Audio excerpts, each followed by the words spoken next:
Boli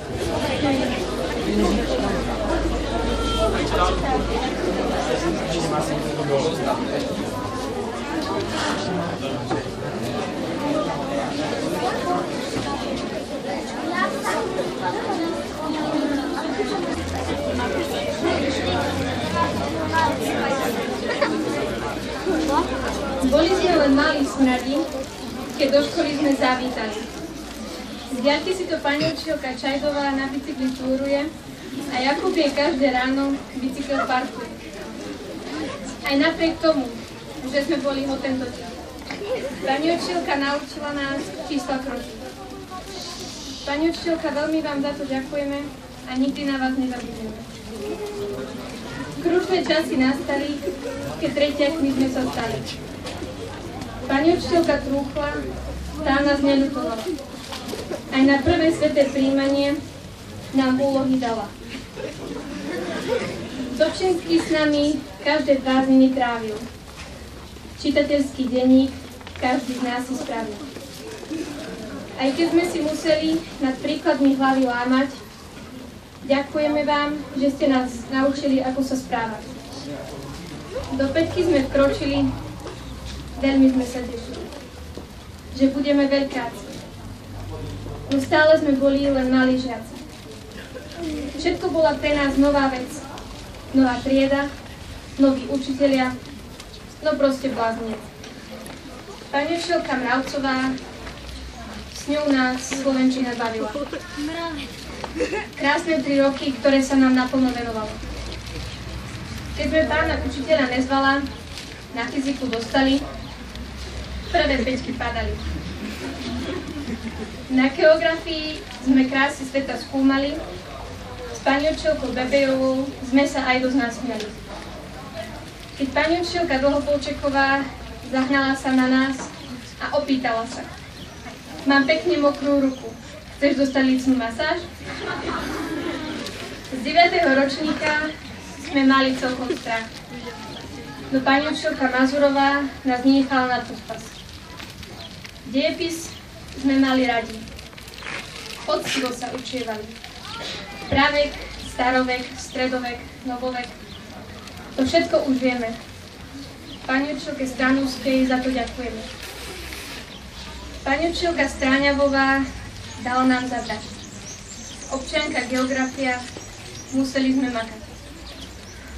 S pani učiteľkou Bobekovou často srandujeme. Dúfame, že tú angličtinu vo svete aj využijeme. Vodík, kyslík, sodík nás prenasledovali. Na každej hodine chémie nás komandovali. V 9. fyzika, to bol rok. Čo nová hodina, to super zážitok. Riaditeľové rady na zlato dávali zmysel a vždy stáli za to. Nemčina, tej ešte stále pokrivkávame. No za to, čo vieme, pani učiteľke Bozovej ďakujem. Matika, tu sme najviac milovali. S pánom učiteľom Nezvalom si počítali. Veľa ráz sme ho nahnevali a za to nečakané previaky dostávali. Pani učiteľka Cudráková, tá si s nami užila. Za celých 5 rokov, čo nás učila. Veľa zápisov, prúserov či zlých známok, neboli sme ľahkí urečiť. Za všetky starosti sa ospravedlňujeme a všetko ostatné ďakujeme. Do 9. sme sa konečne dostali. Budeme najstarší na škole. Sme sa tešili. No teraz tu stojíme so slzami na krajičku a hovoríme vám túto básničku. A dobre vieme, že už žiaci tejto školy nebudeme. Staneme sa študentmi a študentkami s novými vedomosťami. Veríme, že na nás nezabudnete a vždy si na nás len dobrom spomeniete. A na záver nechceme zabudnúť na celý pedagogický zbor. Naše pani kuchárky, ktoré nám dobre vyvárali, na pani upratovačky a pána školníka. Všetkým chceme vyjadriť veľké ďakujeme. Vážený pán riaditeľ, vážený pedagogický zbor, milí žiaci. Stojíme tu dnes tak, ako pred nami stálo už mnoho deviatakov. Môže sa to zdať ako každoročná rutina, ale každým rokom je tento deň niečím výnimočný. Možno až teraz si začíname uvedomovať, že čas strávený tu bol tak vzácny. Veď ešte minulý rok sme počúvali tých deviatakov pred nami a v duchu prosili, nech to urýchlia. Chceli sme čo najrýchlejšie ísť domov a začať si vychutnávať prázdniny.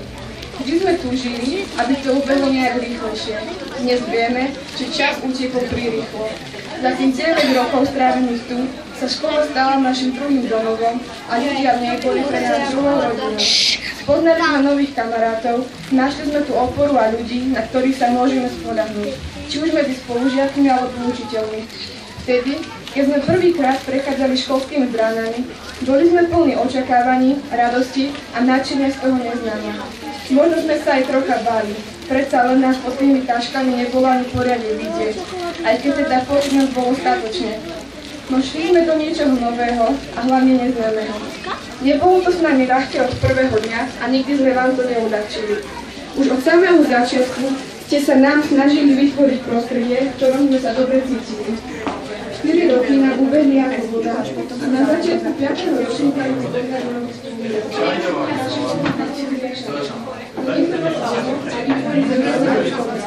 Najmä čo sa týka prústerov. Ale za tých 9 rokov sme sa aj mnoho naučili. Napríklad, že opakovanie je matkou múdrosti, alebo ak sa niekto páči, máme ho pozvať do cukrárne. Pani Čelka Straková, ďakujeme. Taktiež aj, že hodina matematiky môže byť v celku zábavná. No nie všetky dni boli úplne ideálne, veď predsa nie každý deň svieti slnko, ale aj napriek menším či väčším prekážkam ste do nás vložili to najlepšie zo seba. Možno to nie vždy tak vyzeralo, ale skutočne si to vážime. Predsa všetci hovoria, že základná škola je to najlepšie obdobie života. Aj napriek tomu sme sa ale celých tých 9 rokov na tento deň neskutočne tešili. Ale dnes, ešte aj keď stojíme tu, vieme, že nám to bude chýbať. Naše pocity sú opäť raz miešané. Cítime radosť aj smútok. Radosť z toho, že nás opäť čaká niečo nové, že sa znova posunieme. A smútok z toho, že už nikdy nezažijeme tak skvelých 9 rokov. Pretože čas hrá proti nám, už musíme pomaly končiť. Ale určite si z času na čas radi zaspomíname s úsmevom na perách. A na záver by sme sa chceli poďakovať našej triednej pani učiteľke Budošovej, ktorá to s nami vydržala od 5. ročníka. Rovnako všetkým učiteľom a učiteľkám za všetko, čo pre nás spravili a že nie je toho málo. Práve preto vám patrí nejedno obrovské ďakujeme.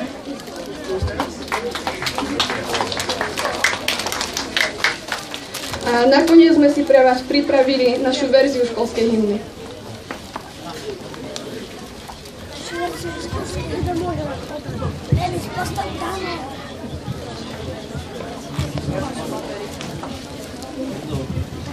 Ako nás vnímali učitelia na prvom stupni, keď sme šli do školy a pršalo? Šatě za sebou, všichni jdou, dávají si vládě s touhle cestou.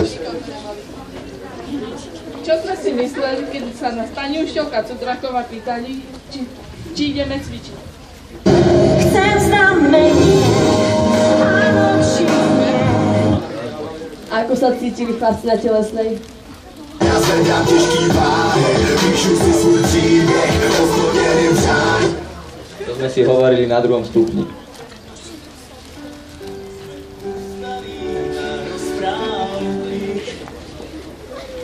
Ale čo sme hovorili učiteľom, keď nám hrozila zlá známka?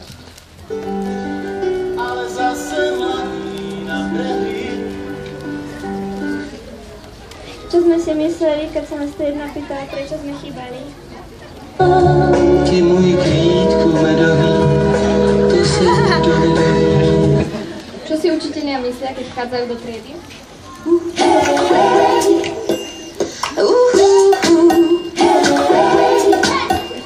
Všetky oči na mňa, lebo mám svoj štýl. Keď sme sa neučili a dostali sme predsa dobrú známku. Ale hlavně som čarovný. Ako sme si predstavovali odpoveď z tabule? Sadni si mi na kolena a povedz, ako sa mám.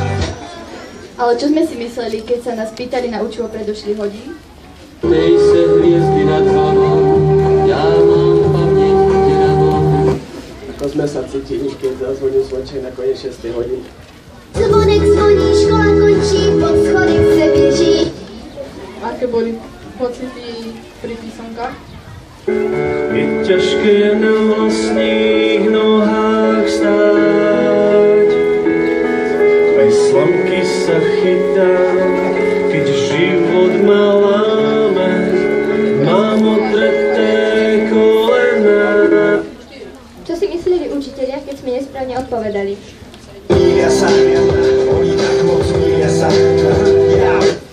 A čo si mysleli, keď v pondelok šli k nám na hodinu?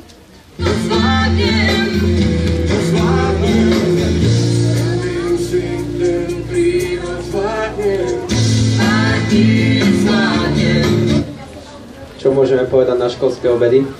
Myslím, že môže byť. Nie je to až tak zlé. Ako si všetci myslia, že oslavíme koniec školského roka?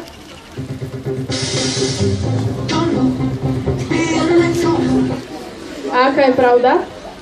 Pri poslednom litri vína každý rád si zaspomína. Ako sa tvária učiteľa, keď teraz končíme? Dnes je skvelý deň a ja odpálim to na mesiac a oddám nám správu vám, že dnes je skvelý deň, že bude dobré a bude plno. Ale ako sa skutočne cítia? Hovorím všetko, čo mám.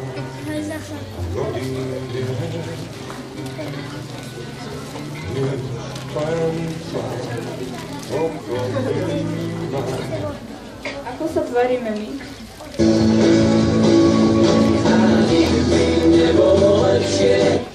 No a čo by sme radi povedali? Je koniec a to bolí. Ako sa budete cítiť 2. septembra, keď my už budeme na strednej škole? Stále mi chýbaš, tak veľmi chýbaš.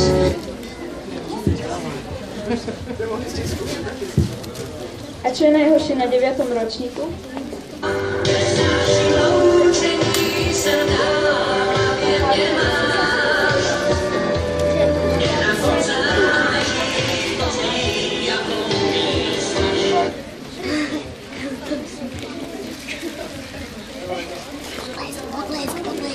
Please come back. Please come back. Please